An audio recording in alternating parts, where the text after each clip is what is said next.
Hi there, it's December the 13th, and today we are covering in our journey through the scriptures a whole book in one go. We're looking at the prophecy of Obadiah, or in Hebrew, Obadiah. His name means servant of God. And he is fourth in the series of the 12 prophets, the Treasar, it's called in Aramaic, that goes from Hosea through to Malachi. And it's quite a short book and has a very definite aim in its speaking. So Obadiah opens with the statement that this is the Chazon Obadiah. That means the God-gazing. This is the vision of Obadiah. And we don't know anything else about Obadiah except that. But we do know Obadiah's target, and that is Edom, or the descendants of Esau, the brother of Jacob. Now the king of Edom was to the south of Judah and to the south of the Dead Sea. Today it lies either side of the Jordan, and one part is in Jordan and the other part is in Israel. Its capital was the ancient city of Selah, which means rock, and today we know it as Petra. And it's famous because there are many rock monasteries carved into the rock, and it's a very famous place in archaeological and in architectural terms. So Obadiah is directing a vision, an oracle at them, particularly at Edom, because Edom has stood by while Judah has been captured and while the temple has been destroyed, and they've not intervened. Not only that, but it looks as though Edom have also helped themselves to some of the territory of Judah when Judah has been at her weakest point.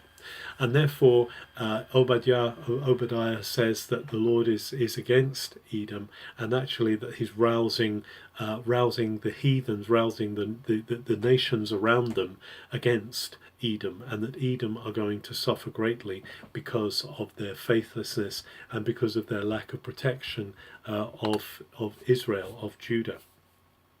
And so he speaks to Edom. He speaks about those who dwell in the high places, who dwell in the high rocks. And this is thinking about places like Petra and about these rocky places that Edom are living in. And he's saying that God is going to bring you down from there.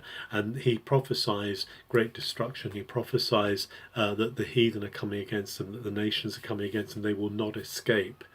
It says, but although this is going to happen to Edom, he says later on in his, because it's only one chapter, this book, only even 21 verses, and in the last part of his book he says, but for Judah, Judah is going to be re-established. Judah is going to come home, and Judah is going to possess its possession, while Edom will be dispossessed. And it's going to come back and not just possess Judah, but it's going to also possess Israel. It's going to take back the lands to the north. And it says lastly in verse 21 that there's going to be saviours, rescuers are going to come to Mount Zion, and that they will take action against Edom in their faithlessness, because they didn't come out and they didn't help Judah in her moment of need. It's clear from this that the attitude that we have towards God's people, the attitude we have towards the people that God has called, is really important. That obviously through the years, through the centuries, there have been many who have sought to bring God's people down. There have been many who have sought to make capital out of the people of God's loss. But actually, when we honour the people of God, when we see that through them actually has come our Saviour, through Israel and through the covenant that was made with Abraham has come our Saviour. So the last verse of Obadiah, saviours will come to Mount Zion, and particularly this one Saviour who is coming is the one on whom we all rely, and through whom we have received ourselves rescue and salvation. Have a very good December 13th.